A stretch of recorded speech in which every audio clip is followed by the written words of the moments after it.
Chers amis, bonjour et bienvenue sur ma chaîne. Donc aujourd'hui, vidéo qui va être dédiée aux nuisances sonores liées à la pratique du tir sportif. Donc pour introduire cette vidéo, il faut savoir, je vais vous expliquer à quel point les nuisances sonores aujourd'hui deviennent un problème croissant lié à nos stands de tir.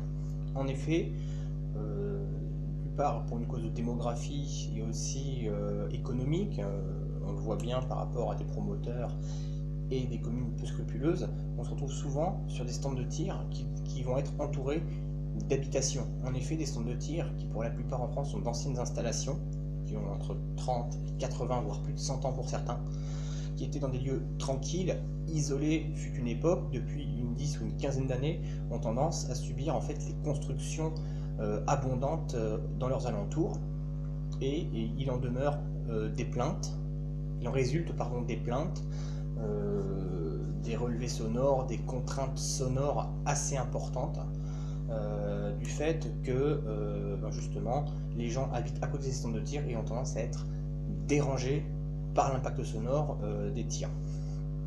Alors vous allez me dire, oui, dans ce cas, il ne faut pas trop... pourquoi est-ce qu'on construit aux abords des stands de tir? Mais comme je vous le disais, les stands de tir à la base, on tente de les construire dans des endroits assez isolés.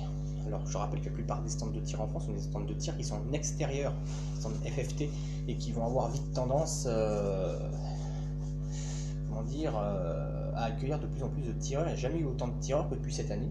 Il faut savoir qu'en France, c'est la première activité individuelle au jour d'aujourd'hui devant le golf. Et en Europe, c'est la deuxième, et voire même mondialement reconnue, la deuxième activité sportive individuelle. Ça veut dire que c'est quand même dans le top 2 des activités sportives individuelles. Le problème, voilà, c'est les contraintes que ça impose. Donc des horaires très serrés de tir pour les tireurs gros et moyen calibre à l'arme de poing et toutes ces choses-là. Et moi, dans mon cas, j'ai dû changer déjà 3 fois de stand à cause de ça, parce que quand vous arrivez au stand, par rapport au nombre de pas, tous les gens essayent de venir tirer dans ces horaires-là. Ceux qui tirent au gros calibre, vous n'êtes pas sûr de pouvoir tirer à moins d'arriver à l'ouverture, de vous presser à faire votre tir pour passer au plus vite la main de votre pas au tireur suivant. Ce qui est assez compliqué quand vous faites de la compétition.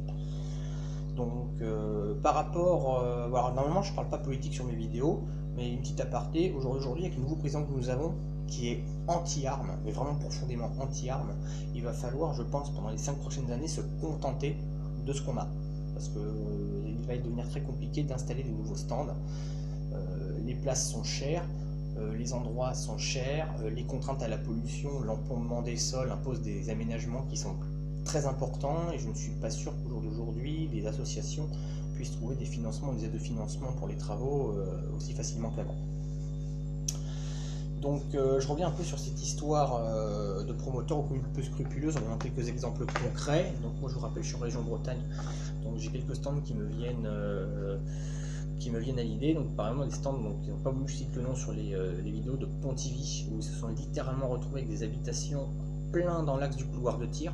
C'est un stand qui existe depuis 70 ans, et un beau jour les mecs se sont retrouvés avec des installations, des habitations carrément dans l'axe du couloir de tir. D'autres stands comme Lazal Lorient par exemple, qui est un stand célèbre, qui est un stand, ancien stand militaire attaché à une base militaire mais ouverte aux civils, où là ils ont carrément construit, mais aux abords directs du stand. Forcément là ça pose vraiment problème, puisque les gens se plaignent sans arrêt, ils font tout pour que ces types de stands ferment.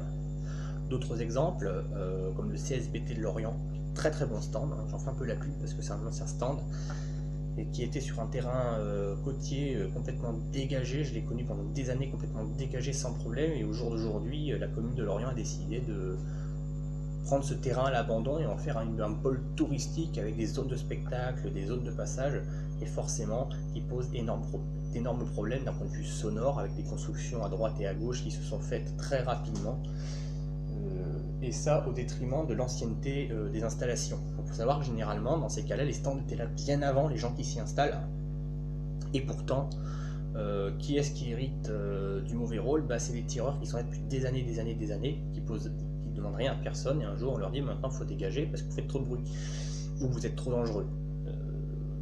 Donc savoir que le problème du tir sportif, c'est que justement notre pratique est liée aux armes, et les armes ne sont pas forcément bien vues. Surtout dans ces périodes où le terrorisme est omniprésent, on a quand même tendance à dire les armes c'est pas bien, les terroristes ont des armes donc c'est pas bien, même si le sujet est un petit peu compliqué, puisque je pense que les terroristes qui utilisent des armes n'ont pas d'armes déclarées. Ils ne font pas déclarer leurs armes avant de faire leurs actes. C'est plus des armes du marché noir des pays de l'Est qui n'ont, je pense, strictement rien à voir avec les armes en France légalement détenues par nos amis tireurs ou nos amis chasseurs. Donc le problème c'est que, voilà, comme je dis, je vais aborder un petit peu ce problème de nuisance sonore, et je vais parler surtout de modérateur de son ou de RDS. Pourquoi? Parce que de plus en plus de stands imposent l'utilisation de ce dispositif sur les armes de gros calibre ou calibre moyen, notamment carabine, ou dans des horaires, par exemple dans ce fameux stand de Pontivy, où quasiment les 3/4 du temps gros calibre, ils sont obligés de tirer avec ce dispositif-là. Donc beaucoup de questions arrivent de plus en plus. Déjà, le prix de l'investissement pour un RDS. Donc vous avez deux types de silencieux. Vous avez le silencieux classique qu'on va mettre sur une 22 long rifle. Alors ceux-là sont pas très coûteux, on en trouve d'entre 15 et ça peut aller à plus de 100 €. Mais on va avoir des dispositifs comme cela. Donc type SAK à chicane rigide, alors que j'aime beaucoup parce que c'est un silencieux, vous allez payer dans les 70 €. Mais un silencieux, alors j'appelle ça silencieux, c'est le modérateur de son, qui est vraiment extrêmement efficace, facile à nettoyer, chicane mono usinée dans la masse, entièrement métallique, aluminium massif, donc pas de problème sur ce modèle-là, très efficace. Après, on va avoir des silencieux pour les tireurs dits au gros calibre. Donc gros calibre, ça va, surtout carabine, ça va imposer les munitions type 308. Qu'est-ce que je veux dire de 308, 223, munitions type carabine. Alors là, on se retrouve avec un vrai problème, puisque beaucoup d'armes utilisées notamment la discipline de tir aux armes réglementaires sont des armes qui datent de la Seconde Guerre mondiale, de la Première, ou des armes qui sont de conception assez ancienne et sur lesquelles il n'est pas forcément évident de monter un silencieux. Pourquoi? Parce que déjà, à l'époque, ça n'existait pas ou c'était pas prévu pour, et ensuite, ça impose de dénaturer une arme historique qui va perdre toute sa valeur et on modifie la balistique.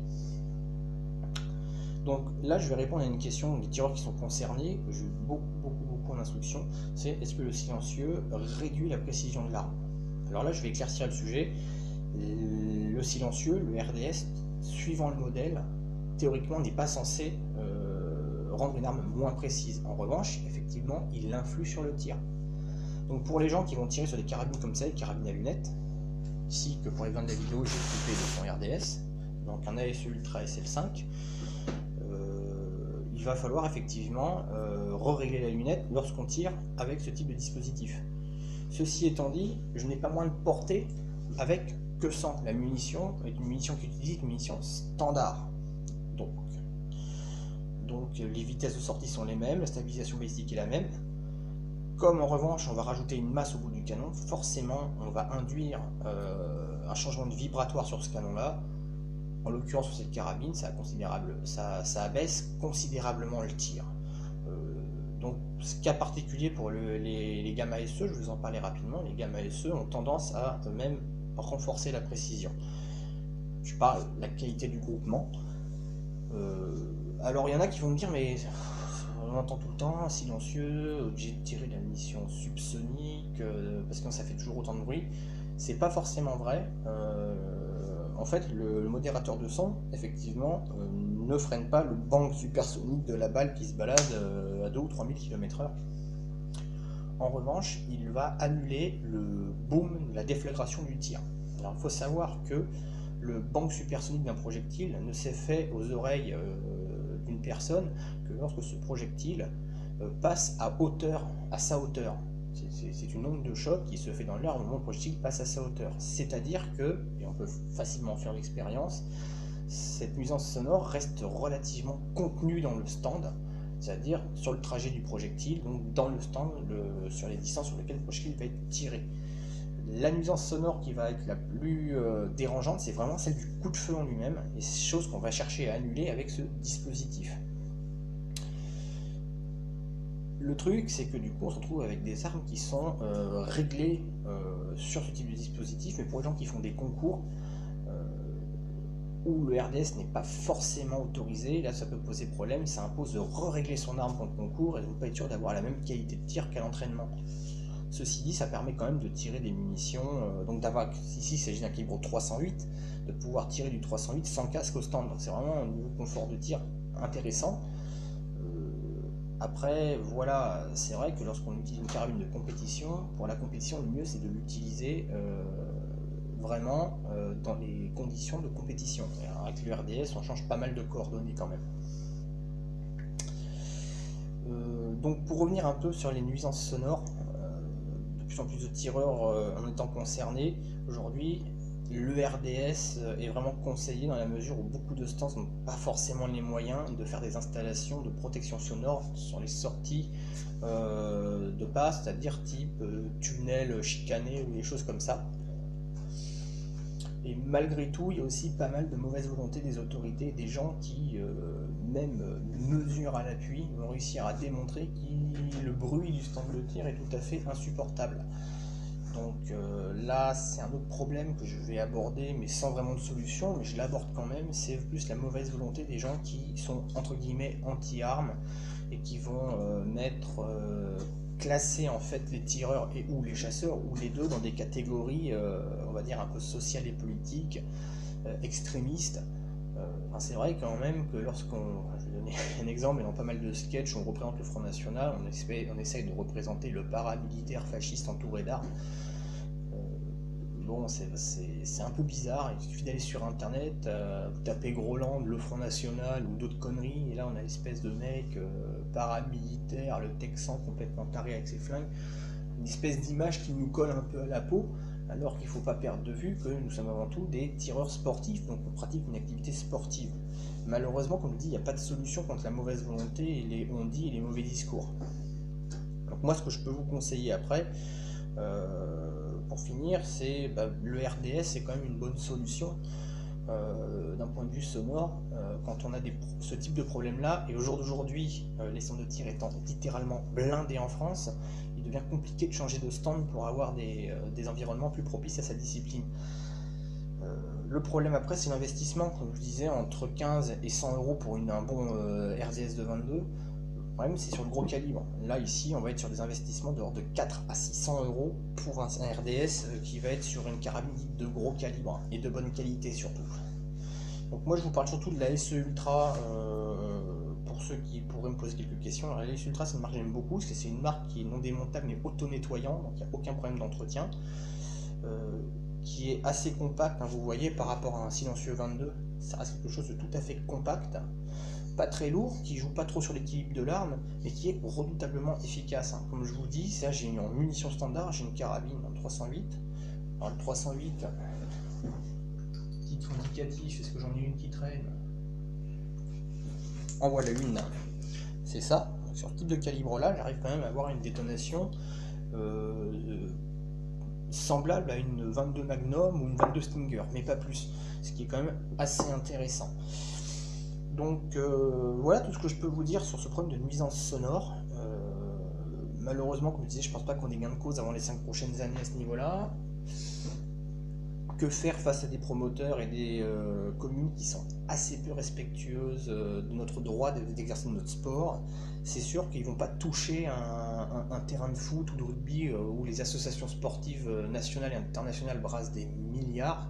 Il est plus simple de faire sauter un club de tir ou de faire chier des tireurs sportifs qui eux en fait demandent rien à personne à part le droit de faire du tir. D'ailleurs pour ça on a nos armes parce que je vous rappelle on a des licences et des autorisations, on fait des démarches sociales et auprès des autorités pour pouvoir avoir nos armes. Donc là-dessus je pense qu'il y a beaucoup de tentatives de nous brider à ce niveau-là. Malheureusement on ne refait pas le monde, je n'ai pas de solution à vous apporter, je ne suis pas en politique. Là je vous parle juste des nuisances sonores et comment à l'échelle de simples tireurs, quand on a ce problème là on peut y lutter. Donc le RDS pour moi je vois que ça. Les aménagements pour les stands, tunnels de bruit, après ça demande beaucoup de finances, ça c'est à voir avec les chefs de votre stand. Donc sur ce chers amis je vous dis à bientôt et merci d'avoir assisté à ma petite vidéo.